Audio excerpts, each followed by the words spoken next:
আজকে গণিতের দ্বিতীয় অধ্যায়ে যে জিনিসটা শিখবো হচ্ছে, প্রথমে আমরা শিখবো হচ্ছে এমসিকিউ, অর্থাৎ সঠিক উত্তরের পাশে টিক চিহ্ন দাও। এইখান থেকে আমাদের 10টা কোশ্চেন থাকে আমাদের বৃত্তি পরীক্ষায়, সেটা আমরা ফার্স্টে শিখবো, দেন তারপরে আমরা ম্যাথ শিখবো আর কি। তো চলো আমরা 1 নম্বর কোশ্চেন দেখি, যে প্রথমে 1 নম্বর কোশ্চেনে কি বলা হয়েছে।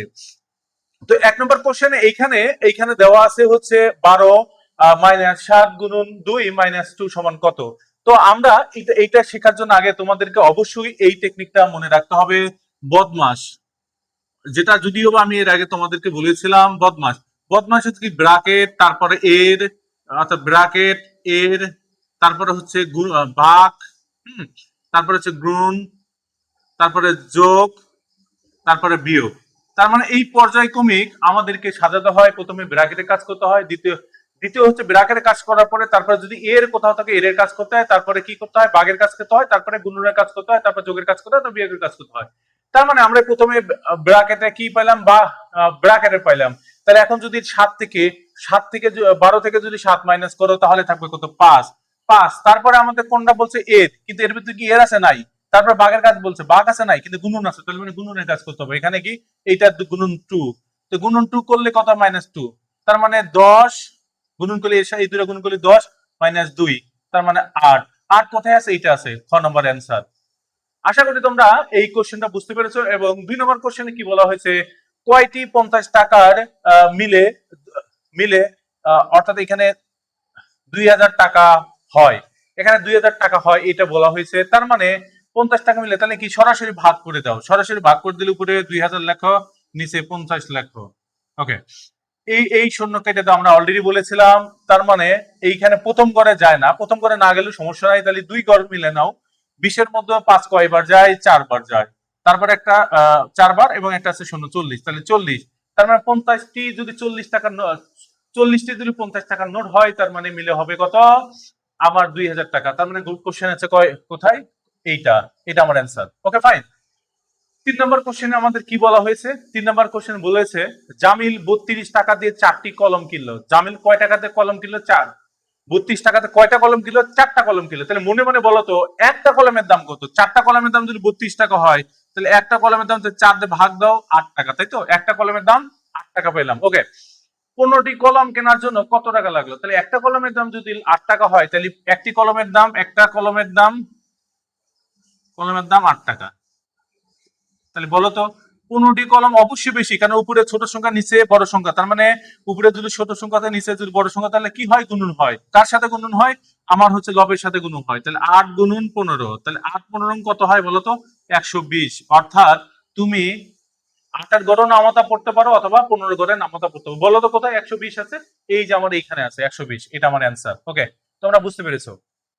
এবং 4 নম্বর কোশ্চেনে কি বলা হয়েছে, এক দর্জন পেন্সিল, এক দর্জন মানে কত, এক দর্জন সমান 12টি, তাই তো। এক দর্জন সমান কয়টি, 12টি। 12টি পেন্সিলের দাম কত, 48 টাকা। তাহলে একটা পেন্সিলের দাম কত, তাহলে উপরে 48 দাও, নিচে 12 দাও। তাহলে বলো তো 4 12 কত, 48টি। তাহলে একটা পেন্সিলের দাম কত টাকা, 4 টাকা। ওকে, একটা পেন্সিলের দাম কত টাকা হবে, 4 টাকা হবে। তাহলে 8টি পেন্সিলের দাম কত, তাহলে 4 গুণন 8, 32। 4 32। এখন বলো তো 32 কোথায় আছে, এই আমার গ নম্বর কোশ্চেন আছে, এই 32 হয়ে গেল কি, এই অ্যান্সার গুলো। চলো আমরা নেক্সট যে বাকি সঠিক উত্তরের পাশে টিক চিহ্ন দাও, আমরা নেক্সট এর কোশ্চেন গুলো করি। আমাদের 5 নম্বর কোশ্চেনে কি বলা হয়েছে, যে 334টি আম 15 জনের মধ্যে সমানভাবে ভাগ করে দিলে কয়টি আম অবশিষ্ট থাকবে। তার মানে আমাদের টোটাল, আমরা অলরেডি অধ্যায় 1-এ শিখেছিলাম ভাজ্য কাকে বলে, ভাজক কাকে বলে, ভাগশেষ কাকে বলে, ভাগফল কাকে বলে। তার মানে এই সংখ্যাটাকে কি বলবে বলতো, এই সংখ্যাটা হচ্ছে আমার ভাজ্য। এই সংখ্যাটা কি আমার ভাজ্য। আর এইটা কি আমার কি হবে, ভাজ্য, ভাজক। তার মানে এইটা যদি ভাজ্য হয়, 15 যদি আমার ভাজক হয়, তাহলে আমাকে কি চাইছে, আমাকে অবশিষ্ট কোনটা, অবশিষ্ট ভাগশেষ চাইছে। তার মানে আমরা কিভাবে করতে পারি, এইভাবে করতে পারি। যেমন ধরো এখানে আমরা করি 334 লিখলাম, তারপরে 15 দিয়ে ভাগ দাও।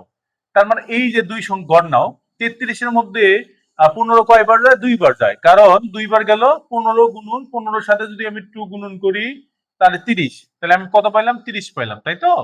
তাহলে এক বাঁচলো 3, আবার 4 কেটে নিয়ে আসো। বলো তো 34 এর মধ্যে 34 এর মধ্যে 15 আমার কতবার যায়? অর্থাৎ 15 গুণ যদি নামাতা বলি করি, 15 কে 15, 15 দুগুণা 30, আবার 2 বার যায়। তার মানে আবার 30 দাও, তাহলে কত পাচ্ছে? 4। তার মানে এইটার নাম আমার কি ছিল? এইটার নাম ছিল আমার ভাজক, এটার নাম ছিল ভাজ্য, এটার নাম হচ্ছে ভাগশেষ এবং ভাগফল। তাহলে আমাকে তো চাইছে যে অবশিষ্ট মানে কি ভাগফলটাই অ্যান্সার আমাকে এখানে কোশ্চেনে জিজ্ঞেস করছে যে কতগুলো অবশিষ্ট থাকবে, তার মানে ভাগশেষ কতগুলো থাকবে? 4টা। এখন বলো তো এখানে 4 কোথায় আছে? এই যে ক নম্বর কোশ্চেন, এটা আমার অ্যান্সার। আশা করি তোমরা বুঝতে পেরেছো। এখন এই কোশ্চেনটা দেখো, মাতার বয়স কন্যার বয়সের 3 গুণ। মাতার বয়স কন্যার বয়সের কত? 3 গুণ। কন্যার বয়স 15 বছর হলে 10 বছর পর মাতার বয়স কত হবে? এখন আমার কোশ্চেনে কি বলতেছে যে মাতার বয়স 15 বছরের 3 গুণ। তার মানে ধরো যে তোমার বয়স হচ্ছে এখন কয় বছর? ধরে নিলাম যে তোমার বয়স 1 বছর, তাহলে তোমার মায়ের বয়স কত হবে? 3 বছর, মানে তোমার থেকে 3 গুণ বেশি। এখন যদি তোমার বয়স যদি কত হয়? 15 বছর হয়, তাহলে তোমার মায়ের বয়স কত হবে? তোমার 3 গুণ বেশি। তাহলে 15 করে নামাতে পারো 3 বার। 15 কে 15, 15 দুগুণা 30, 3 15 45। তাহলে তোমার মায়ের বয়স বর্তমানে কত? 45 বছর। এই যে 45 বছর যদি হয়, এখন বলো যে 10 বছর পরে তোমার মায়ের বয়স কি আরো আরো 10 বছর বাড়বে কিনা? তো বাড়বে, অবশ্যই বাড়বে। তার মানে 10 বছর যোগ করো, তাহলে 45 এবং 10 যোগ করলে কত? 55 বছর। এই যে এটা অ্যান্সার, 55 বছর। কি আশা করি তোমরা বিষয়টা বুঝতে পেরেছো। এবং 7 নম্বর কোশ্চেনটা দেখো, একটু টিকি কোশ্চেন আর কি। এই কোশ্চেনটা তোমাকে অবশ্যই তোমরা জানবা। তার আগে আমরা এই যে কিছুক্ষণ আগেও বদমাইশ শিখলাম, এবং বদমাইশটা তুমি চিন্তা করো।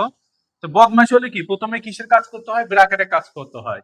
যদি ব্র্যাকেট না থাকে অপের কাজ করতে হয়, তারপর কি ডিভিশনের ভাগের কাজ করতে হয়। তাহলে এই কোশ্চেনটা আমরা ভাগ পেয়েছি, এইটাকে যদি ভাগ করো, তাহলে এটার নাম কি? ভাজ্য, আর এর নাম ভাজক। তাহলে কত পাবে? 5 গুণন 3 পাবো, তাই তো? এখানে 5 গুণন 3 থাকলো। ওকে, এখন 5 গুণন যদি আমি 3 থাকে কত হবে? অ্যান্সার 15 হবে। এখানে 15 হবে। এই পাশে চিন্তা করো, এই পাশে কি আছে? এই যে আমার ভাগ ফল, তারপর কি গুণন, তারপর যোগ। এখানে কি আছে? শুধুমাত্র গুণন আছে, অর্থাৎ এই 3টা নাই। তার মানে গুণন থেকে শুরু হবে।